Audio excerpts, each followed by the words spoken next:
Okay, so thank you so much, Josh, for taking your time to teach these agents. So Josh actually has some really good classes, and I would love for you to do that one video, the weekly video one again soon. I can't even remember the name of it, but how many videos you do a week or whatever.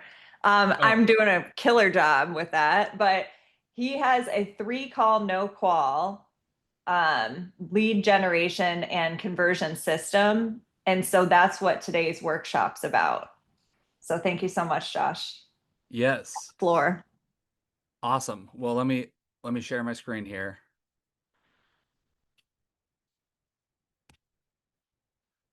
So this is kind of going to be a quicker class. I was informed last time, I need to apologize to you guys. I was informed last time I did a training on a Monday. I didn't give you very many tactical tips and things that you can actually implement in your business. So this one is going to be something today that I think you can oh, I can't even talk this morning, not enough coffee. You can implement directly into your business right away that should start moving the needle on your qualifications and especially with your online lead generation and more importantly, conversion. Because it's one thing to be able to generate leads online, and it's a totally different thing to be able to actually take those leads and turn them into clients at the closing table. Because let's face it, that's how we get paid. So, the first thing I want to talk about is today I'm going to talk about how to convert specific types of leads within your database at a higher level than what you're doing right now. But I think first we need to talk about what type of leads you want to use this system on because it's really important. One of the things we've all probably heard is speed to lead is very important. Speed to lead, speed to lead. Everyone talks about that, but very few people actually define what the heck that actually means. Most of the time when you hear speed to lead, it's attached to just make sure that you're consistent. But what does that actually mean? And more importantly, do you need to treat each style of lead, or if you think about your business as different funnels, each one of your lead generation funnels should have a little bit different nurture process. And my example of that, when we're talking about what we're going to talk about today with a three call, no qual qualification system, is these are for your cold internet leads. And when I say that, these people are defined as the people that clicked on something they saw on Facebook, they clicked on one of an ad you're running to look at a new listing, they clicked on something, you got their information. These are people that they're not ready right now. This is not a person who came through a Zillow ad that wants a showing right now. This is not a person who clicked on your most recent listing and they want to go look at the house tomorrow. These are the people that you need to build rapport with, build a relationship with. Most of the time, they're going to obviously be somehow involved with, digitally with you because they clicked on your ad or something like that. So these are the people that you need. They're long-term nurture. So the problem that I have with in our industry is these are the type of leads that I think agents really struggle with because they don't necessarily fit into the speed to lead category. But then when agents call them, they try to just pick up the phone, start smashing numbers to get these people on the phone so that they can qualify them. But I think there's a much better way to do it. And that's what we're going to talk about today. The other thing about this is if you use this system on the wrong type of people, for example, like a client that is on Zillow, they click a showing on a zip code that you have and they have a showing request. Those are right now clients. This is not the system for them. If you try to use this on them, you're going to lose them. Those are the type of people that, yeah, you want to pick up the phone and give the client what they want. If they want a showing on that house, you show them that house right away as soon as you can to start building that relationship because they're ready to go. So that's who you don't want to use it for. The people you want to use this for are the ones that are basically, tw- a year out, they're a ways out. You need to build rapport.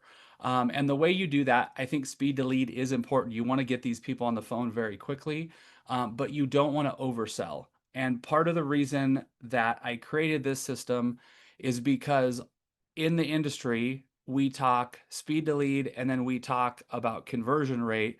And what happens is agents will pick up the phone, they'll call these colder internet leads, and instantly within the first 30 seconds, they're deviating from relevance of what the client clicked on. So, an example of that is, let's say you get someone who clicked on a listing for your house in Debbie, for you, Dallas Fort Worth, you have a Facebook post up of your new listing. Somebody clicks on it, they, look through the pictures, they sign up or whatever, you get the alert that they're now looking at your listing. So when you call these people, you want to stay relevant to what in the world they clicked on. So if they clicked on the house that you're listing, stay relevant to that through the whole nurture process till you really build rapport and you earn the right to start asking those more difficult questions. And when I say more difficult questions, I'm talking the more difficult qualification questions um, that are somewhat adversarial in nature. So, if they came through like a buyer funnel, um, those questions are like, do you have a home to sell? You know, are you pre-approved with a lender? All of those type of things, anything that puts up a barrier between them and whatever they clicked on is an adversarial question that I think we need to move further down the line till we have rapport built with these clients because that's how they're going to convert at a much higher rate. So, the way that we have done it and the way that I do it is I try not to actually start asking those adversarial more difficult questions until at least the third phone call. My first three phone calls, the sole purpose of them all is to build rapport and more importantly to earn the right to ask those more difficult qualification questions. Now, I have built into these phone calls at the very end a phrase that you need to say that will basically skim off the top those people that sneak through that are right now clients. And we'll get to that in a second. Um, but basically, the way that this works is so I've already talked about this. The traditional method for qualifying leads too early was harming success rates. So when you put anything adversarial in right away, especially with the younger generation, you're going to shut that client down. And so if you can push those off towards further down the road, you're much better off. So your first phone call is initial contact. This phone call should be 10 to 15 seconds long. It doesn't need to be long. The whole goal with this is that you called them, so you verified with the phone call that the phone number that they put in whatever lead form or however you got the information is correct. Because if you call the phone number and it's not correct, you just got junk. So you can, maybe those people will want something. But the first goal is to confirm the phone number that they gave you is really them. The second goal of the phone number is to confirm the email address that they gave you is correct. And the third most important thing about this is to show them that you're a real person on the other end of the phone and start building that rapport. So normally what I do is when I kick off some type of campaign that I know is going to bring in these title leads, I've already thought about my first phone call. And a lot of times what I'll do is I'll film like a market update that's specific to where these people clicked. So let's say I run an ad for homes for sale, a list of homes for sale in Rapid City, South Dakota. When I get people to start clicking on those, I already have in my mind what my nurture sequence is going to be and what I'm going to do when I call these people. So for an ad like that, I would film a Rapid City market update. So I would keep it on my phone. So as soon as I start getting those leads, I have something to send to those people.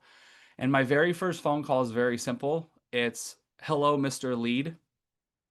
You just signed up for my list of homes in Rapid City. Hey, normally I send out a market update. For some reason, it didn't go out to you. Do you mind if I send that as a text message to this phone number? And this does one of two things. The first thing it does is, once again, I'm showing these people I'm not trying to sell you anything, I'm trying to provide you value. But the other thing I've confirmed now is that that phone number is a cell phone that can take text messages.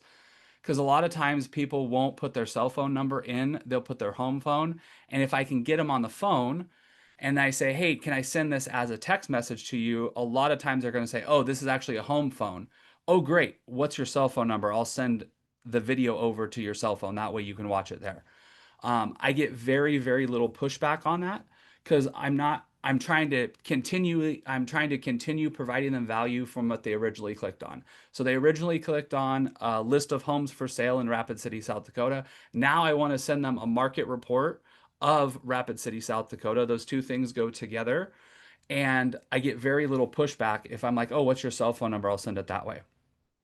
Um, so that's the first part of it.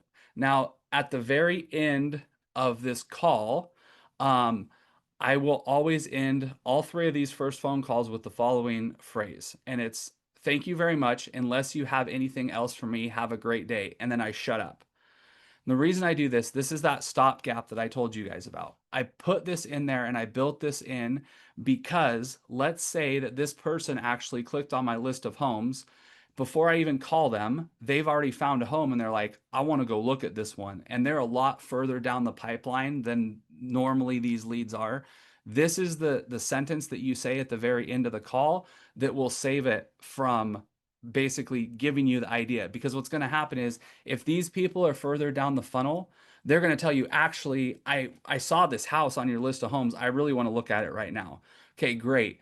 Now we've earned the right because they're asking for something. So we've earned the right to ask them some more difficult information, and to, kind of put them on the hot seat to start qualifying them because we know now they're a lot more of a hot lead than what we normally see come down this lead generation funnel.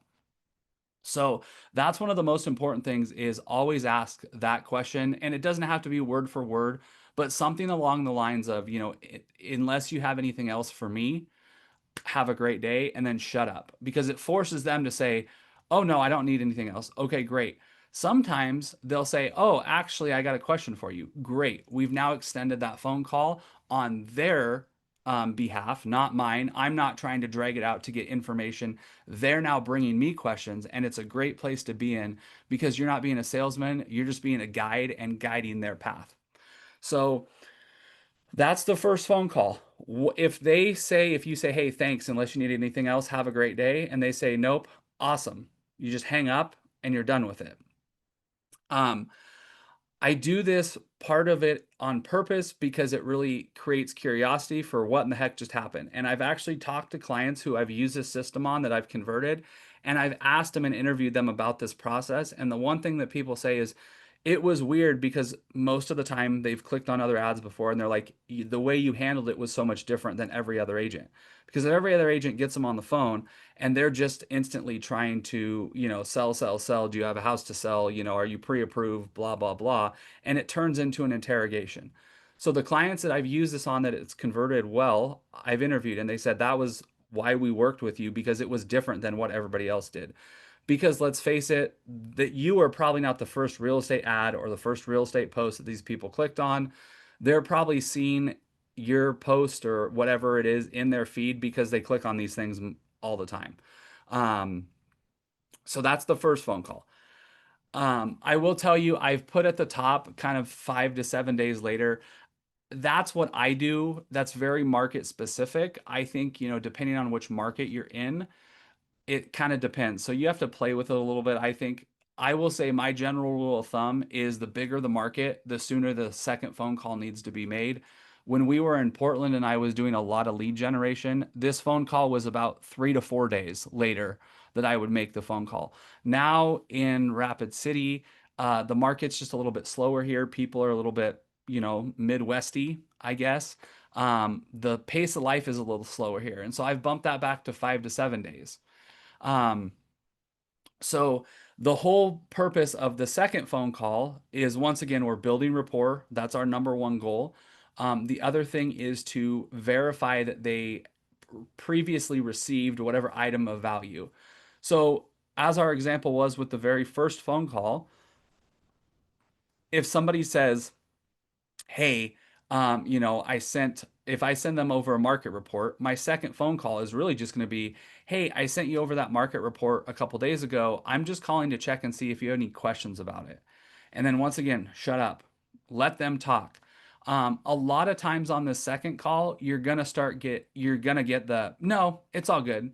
Okay, great. Don't pry, go with it. If you start getting questions, go with it. Let them dictate the route that this is going to go, because that's how you're going to build rapport. We're not interjecting our own wills and desires on these leads. We're letting their will and their desire and their pain points direct our qualification path. So, a lot of times people will say, especially like if I send them a video, they'll say, "Oh, I got the video, but I haven't watched it." Hey, no big deal. I'm not here to bug you or anything. I just want to see if you had any questions. And I'll normally tell them, hey, give it a watch. Let me know if you have anything. I'll reach out in a little bit and, we can discuss more if you have any questions about it. Very short, once again, 10 to 15 seconds at most, especially if they don't have anything. Now, you need to be willing to go longer. If they want to talk, by all means, have the conversation. So don't just cut people off and, well, that's all I got for you and hang up on them or anything. But once again, at the end of this phone call, you're going to say the same thing. Hey, unless you have anything else for me, you have a great day. And then shut up and let them talk. What we've noticed with this is this is normally the phone call where you start to realize how motivated someone is. Because if you sent them a market report and they're like, oh, yeah, I got your market report. I really loved it. I had some questions about it. Or they say, yeah, I saw your market report and then I watched all your other social media videos. These are all clues for you to tell you how motivated this person is. And so even though you're not asking a ton of questions, you're gaining a lot of information without asking anything that's adversarial that would tend to shut them down. Now, I will say on the second phone call, you do need to be ready, because you're going to get those people by the time the second phone call comes through. They're going to be pretty open with you. I think, especially in the markets where people are more trusting, you're going to start getting into some of those qualification questions potentially on that second phone call. So you need to be ready for that. But once again, you let the lead dictate the path they take. You're not imposing your will to get the quick qualification right away. Once again, at the end of the phone call, you use the same phrase. If they're good, you hang up, you move on. Um, Now, the third phone call, this is where you can start asking some more difficult questions, but you need to be careful, because if you still have someone that's not very motivated and they're still, you found out like through the first two phone calls, they're not motivated. They're like a year down the road. Maybe they mentioned, yeah, our kids are graduating at the end of the year. And so we're looking to downsize or something like that. Great. You have a timeline. If that's the case, don't push the qualification right now. That's another thing that we do way too much in this industry is if someone tells you, "Hey, I'm looking to move in 9 months." What is qualifying them right now going to do for you? And a lot of people are going to tell you, "Oh, well, buyers are liars," which I sort of agree with, but in my opinion, when they tell you, "Hey, they're 9 months out," they're probably not ready right now. Yeah, they might be ready in 6 months, and that's why building that relationship and building rapport with them is so important. But if they're like, hey, I'm not going to be ready for 9 months, and we really know that's probably going to be 6 months, what is qualifying them right now going to do for you? Not very much. Now, if they are wanting to ask you those questions, by all means, do it.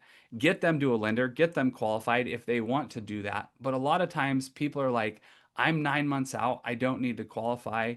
The traditional thinking was, well, get them to a lender, get them qualified so you can not waste your time.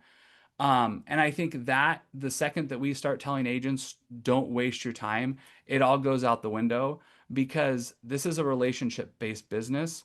And even if these people right here aren't ever going to work with you, if you treat them right, then you could get referrals from them. Or I've had clients before, I've talked to them 15, 20 times. They have no intention of moving, but I know that, hey, they're connected to the community, and all of a sudden they start referring me because I've had good conversations with them.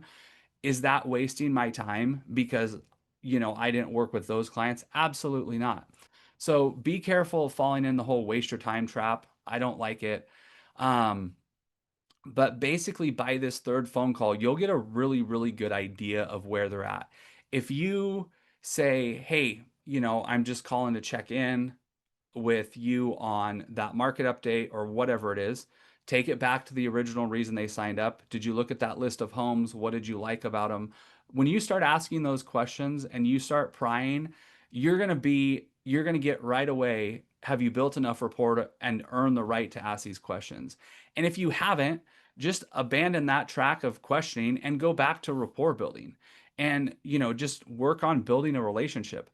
A lot of people are going to need more than three phone calls, three, 30-second phone calls to really build rapport with you. And that's where it's the compounding activity of these phone calls where the success is really found, and not the fact that you're speed to lead. You call them first and you just ram down their throat the qualifications.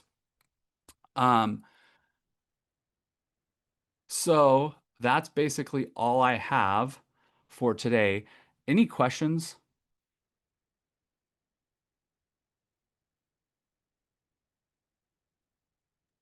I don't see any in Zoom. The only thing I saw was a Wait, wait. comment from Debbie. I do. I have another comment. Oh, you can read that one too. I was trying to get my mute button off. Anyway, all right, I have a question. I have several. I mean, this is gold to me, Josh. I have never in my entire career heard it put this way because in not knowing the exact thing to say, falling into the old trap of saying the original. Oh, I was just checking in, which, it's ridiculous. But I have several that I know for a fact want to buy, and they say within the next year or so, I need to work on my credit. Okay, Yeah. and then okay, I have several in that space right now. One wants to buy in September. One guy's who's been hanging on till we can connect. He's so I have to figure out when and how I can move them forward into that process. I need to know where they are, how much credit repair they need. Do I need to lead them that way? When does that happen? So credit repair is rough. It's tough, Yeah, yeah, because everybody's in such a different position, and I'm not going to sit here and pretend to know anything about credit repair. me either. This is what I will say. I would partner with a lender who has someone that they know that does credit repair and how that whole thing works. Okay. Um, I will tell you, I personally do not get involved in that process because, in my opinion, I don't know enough about people's credit scores and loan programs and all that type of stuff. And so I don't get involved with it. This is where I will get a lender. Now, in my opinion, if you have someone telling you, hey, I need to work on my credit, they have now divulged a piece of pretty important personal information to you as their agent. And I would tell you, if they're asking you those questions, you have built some decent rapport with them, because you don't just go around with random people and say, hey, my credit sucks, I need help. That's not something normal. So what I would do, I would take that as a sign of, hey, I've built rapport with these people. They trust me enough to be honest with me about where they're at. So Mm-hmm. then it's just a game plan of, hey, how do I help them? And Right. that's the great thing that I like about this system. It doesn't pigeonhole you as an agent into one track of thinking. Right. You can really work it on what they want to do, Mm-hmm. and tailor that to them. So if you get the credit repair guy, great. Mm-hmm. Find a lender who offers that service, and you can just tell the guy, hey, let's hop on a call with my lender. He Okay. has a credit repair specialist, Mm-hmm. and they're the experts on that. I'm not, but I would love to hop on a call with you and the lender and that credit repair specialist, and together we can all come up with a game plan.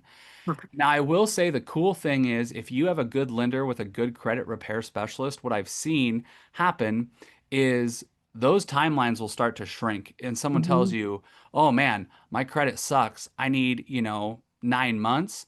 Mm-hmm. You get them on a call with the lender. And once again, you're not pushing them down your path because they brought it up. You're just Mm-hmm. going off what they said. A lot of times those people will be ready faster than what they think, because people don't and I don't claim to know it. People don't understand credit repair, but it normally works a lot faster than what people Yeah. think. Yeah. And so, especially if you're working with someone who knows what they're doing.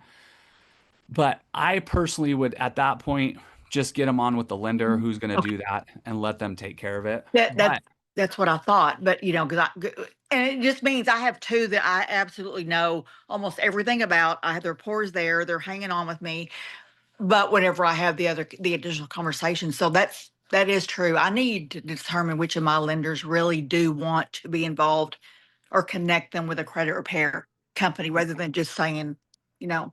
Their credit's Yeah. here, Debbie, and then drop it. I'm not doing that. I Yeah. don't work that way. I'm not going to give up on them till it's just like done. Don't call me. It can't be done. Blah, blah, blah. I'm not doing that. But I also want to make sure they know I am the agent who got them connected down the road. I'm here when Yeah. everything's put in place. And I think, you know, if you're a lot of agents that I talk to, they're worried, like, I don't want to scare people away, right? Yeah. And it is a tough, it's a fine line of not becoming over pushy, which is one of the number one, you know, things in the Mm-hmm. industry where people get upset as being too pushy. So you do have to play off them, but if they're asking you those credit repair Mm-hmm. questions, I would totally say you've got enough rapport that you can push back a little bit. Okay. You've That's earned good. that right, I think, at that point. Yeah. Right. Okay. Yeah, that's So good. Okay. Well, this was great. Thank you. yeah, Javi, do you have a question? Yeah, so like I'm trying to wrap my head around that first um initial contact, right? So the type of sellers I usually target when listing is going to be more, fast paced, need to sell quick. So, I mean, how does that conversation go on that initial contact? Is it still that short and you're still kind of working your way up to the third call?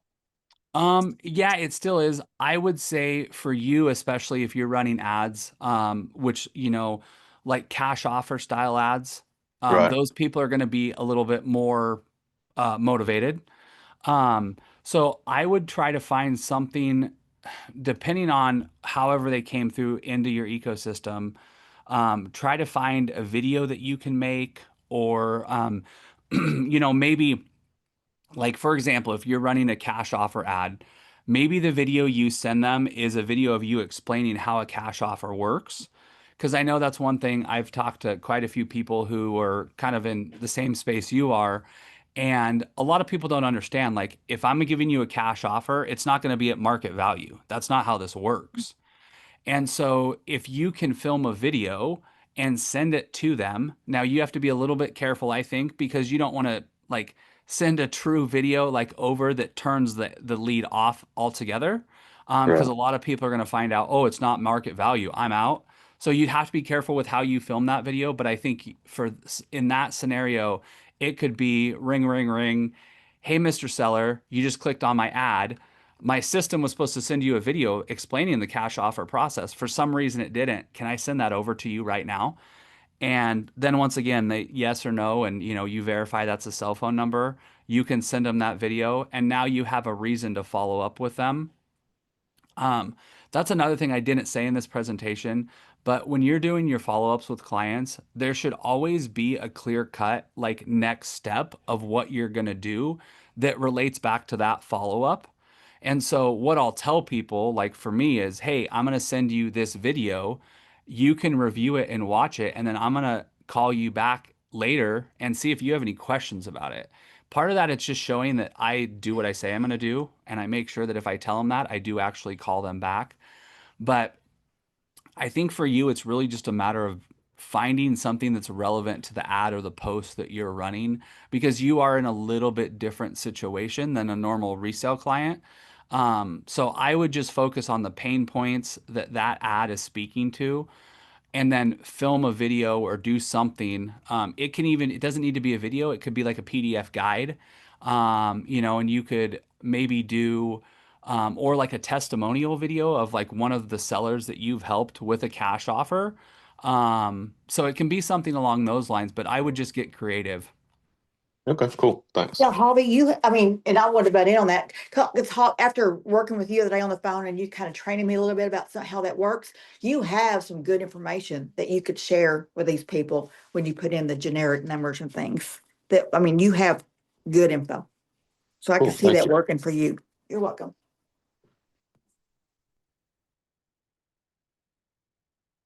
I was just going to speak to the credit repair stuff if you guys wanted some more information about that. Yeah. Sure. Yeah. So there's a couple different kind of credit repair like systems out there. There is um, one style, which is where the company is like, hey, we'll help try to negotiate these down. You might have to like skip some payments so they're more amenable to like negotiating a lower balance. And then you pay that company and then they disperse your debt payments. So their goal is to try to help you get out of debt, be less overwhelmed. They're kind of managing that, negotiating a lower payoff, and then, paying it off like that. So when I was younger, in my early 20s, I used a company called Take Charge America. And so I know that one's legit. My mom recently signed up for one. I don't know if it's legit, but but I know that Take Charge of America is, because then they even like had me on there, like we did a news thing segment together. But then the other type of debt credit repair that you see out there is really where the person has maybe signed up for some software, some systems, and what they're doing is they're sending letters. They're sending letters to the credit bureaus, disputing your debts and saying, hey, prove that this is me, prove that this is me. And then there's a whole process that they go through. So like stage one is like, prove these debts are mine. Stage two is like, well, can you lower this? Stage three is reaching out to the creditors directly to be like, hey, will you negotiate this down? Or maybe you had one or two missed payments and you have a really good explanation for it, right? So that is another one. I don't know if the first one I said also does the second strategy. It kind of just depends on where you're at. I do have references for that second one as well. For a while, I was trying to do it myself, but as we all know, sometimes I do a little too many things. So I got rid of that business when we started this one. But I do have some other contacts that do that kind of debt relief. Yeah. But definitely get referrals and make sure you don't get scammed, because I know that there's a lot of scammers out there too when it comes to this whole credit repair, because of course scammers like to target people that are feel desperate for whatever reason. So just Right. make sure it's reputable, but find some that you can offer to these leads, to renters who want to become homeowners, different things. I definitely can give you just general tips to repair credit, but sometimes it's beyond just getting a secured credit card and using it to buy gas, right? So, Yeah. Well, I have a couple of good referrals and I've worked with them too, like you have, Holly, and I have right. not done it in years. So I was thinking about it because it's coming up again. But I only do the referral, and actually these companies work with me. They like actually give referrals back. They go the whole route. They really are connected with the realtors. They really want to help. The only one, the big name that everybody hears of is Lexington Law Firm or whatever it is, and I avoid them like the plague because I don't want my clients to go to a company that they're going to have to pay a monthly fee and they don't really know what's going on because it's taken away from their money that they have in their pocket anyway. They're trying to figure out how to get their debt down. So, and that's what I'm saying. If I talk to a lender and they have a good credit repair, they don't just pass it off to a credit repair company and say, oh, I've got a great credit guy. That's not, it needs to be more involved than that. And like you said, I mean, you could go one of two ways, depending on their situation. They have to decide that, but having a referral for them is probably key. And then I will do the introduction for them. I won't just pass it off, say, call them and see if they'll do it. No, I'm going to do the introduction. The And other thing, the yeah, other thing I'll say that Emily and I have discussed before is you can do your buyer strategy session now. You can have them hire you now and then help them get their stuff in order, right? So don't be afraid to ask for that commitment before you offer all this gold, because your advice is Mhm. starting now, not Right. after they get their credit repair done. True. So Yeah. worst case, because worst case scenario, you do all this, you make the connections, you help them, and then, their hairdresser moonlights That as a real estate agent. That's why So that's why most of my realtor friends don't want to do it. They're like, I don't know if they're going to call me back. They say they will. I don't know if I call them. They've already bought a house, Debbie. And I'm like, I know. I know. So So yeah, yeah, you're right. so I do the Yeah. entire buyer strategy session, even if their credit is not available, because to me it's worth the 45-minute investment. Mhm. Then have them hire me, then get them the tools they need to get on the path to homeownership. Okay, cool. Yeah. Good tip. Good call, everybody. I thought of something now I forgot what I was going to say, but Oh, um write it down. Always write it down. yeah, I should have. Um the other thing too, and Holly mentioned this, but like I think it's really important when you're working with these colder internet leads that are ways out, nothing is a waste of your time because you never know how those people are going to affect your business long term. And that's the other great thing about it, is when you're talking about a 10 to 30-second phone call, how much time are you really wasting? And that was one thing I had a debate. I presented this to a team, and it was a fairly large team, and the team leader lost his freaking mind because he's like, "That's the dumbest thing I've ever heard. You need to qualify these people right away. I don't want my agents wasting time." And I said, "So hold on here." I said, "So instead of wasting 10 to 15 seconds on a phone call, you're going to waste like way more time to qualify, get them with a lender when they're not even ready yet." And I think it is a fine line that you do need to worry about, obviously protecting yourself. And, if you can get buyer agency signed, get them locked in for you as their agent, that's great. But ultimately, like, if you're not willing to waste your time a little bit in this industry, you're in the wrong industry. I mean, we are in an industry where the good conversion rate is 2%. There's not any other industry where 2% is good. If you're at 4%, you're a rock star. And so even if you're at 4%, you're going to be wasting your time some. That's just part of the game. And so obviously we want to minimize the time that we are wasting because that's not efficient. But I think I see agents way too often get stuck in the, well, I'm not going to waste my time, and then they miss an opportunity. So if you start, using that as an excuse, you're going to miss out on opportunities. So don't look at it as wasting time. Like Holly said, if you have a buyer strategy session, you're not going to hit 100% of those. Go do them. The other thing, I'm a firm believer that the agent that wins in your market is the agent that has the most reps. So even doing these buyer strategy sessions, I've done buyer strategy sessions with people that I have no intention, I know that I'm probably never going to work with. But it's because I want practice doing a buyer strategy session with people who I'm not going to work with, because that makes me better. So don't be afraid to put yourself out there. I will tell you, I've had multiple times where I'll be driving to an appointment or getting ready to hop onto a call, and I'm like, I'm never going to work with these people. 3 months later, we're at the closing table. And so you never know what's going to happen when you're dealing with these online leads. It's a much different game than, working referral based or sphere.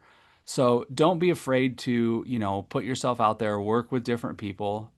And just remember, if you're out of 100 of them, if you get 2 to the closing table, you're average. If you get 4 to the closing table out of 100, you're a rock star. So there's going to be 96 other people that you didn't get there. That doesn't mean you're a failure. It just means that you're better than most people in this industry, but we don't ever talk about that. So it can be discouraging, but you just have to keep going. That's true. That what you just said is like ding, ding, ding. Like, think about it. You don't have to work with them if you don't want to, but think of it as practice. It's just we're just going out there. No, how long has it been since I've been on an actual strategy session with anybody or whatever? It's because I'm caught up taking care of all the headaches going on. Other than that, that's really, really good. I'm glad you said that. It's just Yeah. a different attitude. Sometimes we just need attitude adjustment. Sometimes we need to vent, but sometimes it's this. It's not even venting. It's just this. Look at it this way, and you're going to feel so much better about the entire process of what you've chosen for a career. Yeah. Lockdown. And, there is so much to be said about just I like to tell people, you have to put yourself in a position to have a position to close the deal. And all too often, I think we skip the step of giving ourselves the opportunity because we talk ourselves out of it as agents. Like, oh, I don't want to waste my time, or they're not ready to go, or, I X, Y, and Z, insert excuse here. But if you're not putting yourself in a position to have the opportunity to get the opportunity down the road, if that makes sense, that's where you're missing out. And that's how you're going to increase your conversion rate. And, that to me is the number one driver of agent profitability is your conversion rate. So if you can convert, double the amount of leads that you did last year, you're going to be more profitable. So as long as you don't change all the other stuff we've talked about with your business math. Yeah, and we have Damien and I are working on Follow-Up Boss, so there'll be a way in the near future to put your appointment and put what that outcome was so that you can actually track that conversion rate. So I will say I was much better at that when I was on a team and required to report my numbers than I am now, right? So Damien and I will work on that. And then Wednesday, I'm doing my like don't be a Pop-Tart agent training. And that basically is like how to take these leads, these cold leads. I did sign calls a lot, and how to get them to do these buyer strategy sessions. How do you get to that point? Because obviously we've role played the buyer strategy session itself before. So it's a week of lead gen. Right up my alley. All right. Any final thoughts? Great job, Josh. Thank Holly, you. close us out. All right. When in doubt, reach out, message us if you need us. We are here for you. We all started this morning with a blank slate at 0. So got and talk to a buyer, a seller, or an agent today. Have a good one. Bye. Bye.